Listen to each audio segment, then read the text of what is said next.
Sir Keir Starmer has called Britain's new deal with the European Union a win-win for both sides after hosting the first UK-EU summit since Brexit. It's a wide-ranging agreement, and here are some of the new measures. A deal to cut red tape and aligned standards with the EU to allow more farming and food exports.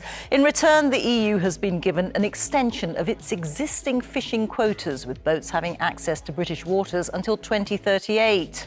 There are plans to allow young people to travel, study and work freely between the EU and Britain again. The details and numbers are still to be agreed. And British travellers will be able to use electronic passport e-gates in the EU to reduce queuing time, although this needs to be implemented by individual member states. Good day to you all. Welcome back to the British Report, where we slice through the political fog with the precision of a surgeon and the subtlety of a sledgehammer.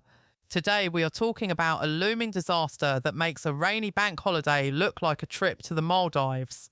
Imagine winning the lottery, holding the golden ticket in your hand, and then deciding to sack the person who knows the way to the payout office. Well, that is exactly what Sir Keir Starmer is doing with the UK-India trade deal. We have a £5 billion prize sitting on the table, and Labour is currently trying to pick the lock with a wet noodle. They are jeopardising the biggest post-Brexit win we have ever seen, and if they do not wake up, Britain is going to be left standing at the station while the world's fastest-growing economy leaves on the express train. Quick favour, if you are loving this, hit that subscribe button. Over 92% of viewers have not yet. It is free. Takes a second and means the world to us. Thanks, if you did. Now back to the show. Let us get into the meat of this. We are talking about the UK-India Comprehensive Economic and Trade Agreement, or CETA for the acronym lovers out there. This is not just some boring paperwork signed in a windowless room in Whitehall. This is the biggest free trade deal since Brexit. We are talking about an agreement that could boost the UK's GDP by a whopping £4.8 billion every single year by 2040. To put that in perspective, that is enough to pay for a lot of potholes to be filled, or perhaps a few more high-speed trains that actually go somewhere. The potential here is staggering. We are looking at a 311% boost in car industry exports and a 180% surge in spirit sales.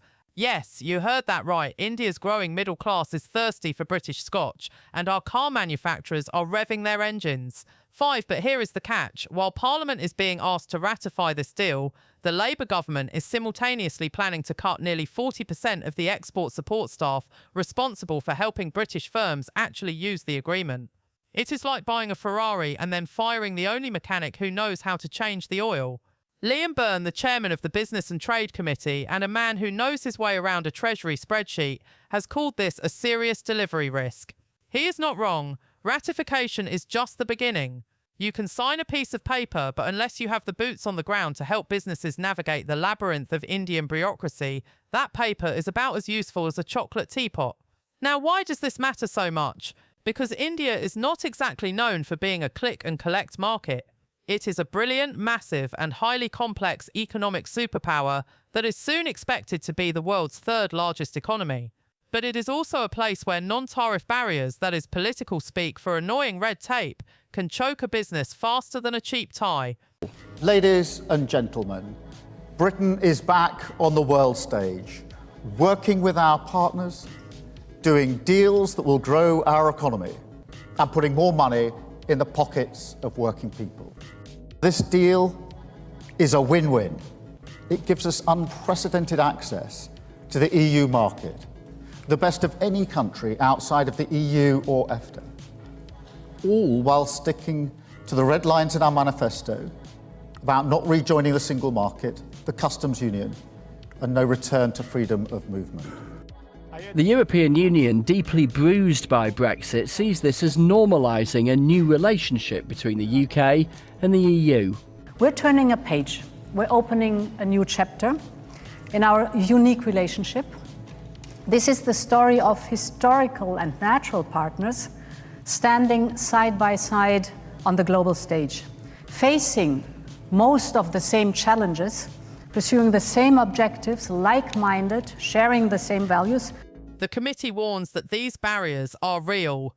We are talking about regulatory opacity, inconsistent rules between different Indian states, and complex health certifications. If you are a small British firm trying to sell artisanal gin in Mumbai, you need someone in your corner.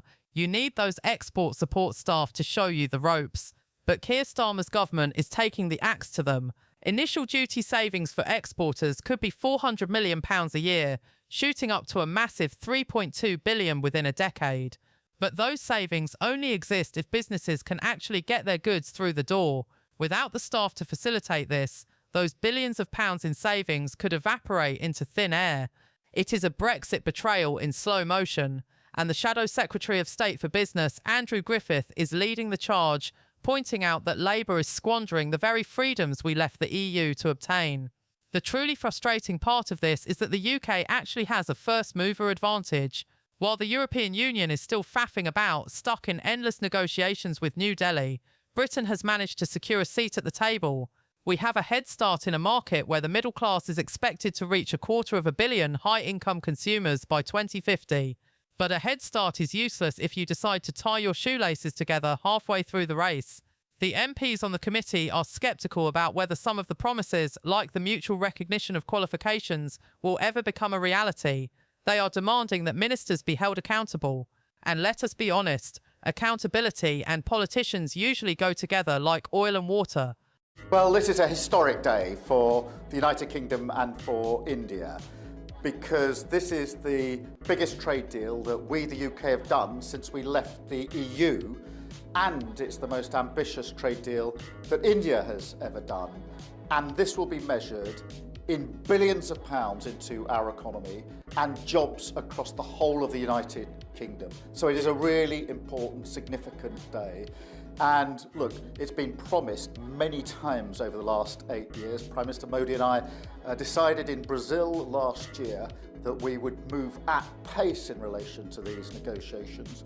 We've done that in a serious way, in a pragmatic way, and we're able to show that that's what delivers results. So I'm really pleased for working people across the country who will feel the benefits of this, of course, at an increasingly uncertain time in terms of trade and the economy across the world. So this is a very significant step, and I'm very pleased that we've got this far with this really significant. Labour's excuse? A government spokesperson claimed they have protected the team in India and that any changes are about maximising efficiency. Efficiency, that is the word governments use when they are about to make your life significantly more difficult while pretending they are doing you a favour.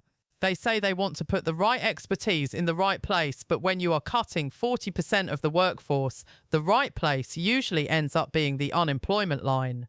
At the end of the day, this India deal is a once-in-a-generation opportunity. It is a chance to prove that global Britain isn't just a catchy slogan on a bus, but a tangible economic reality. We have the cars, we have the whiskey, and we have the ambition. What we apparently don't have is a government that understands that you have to spend a little to make a lot.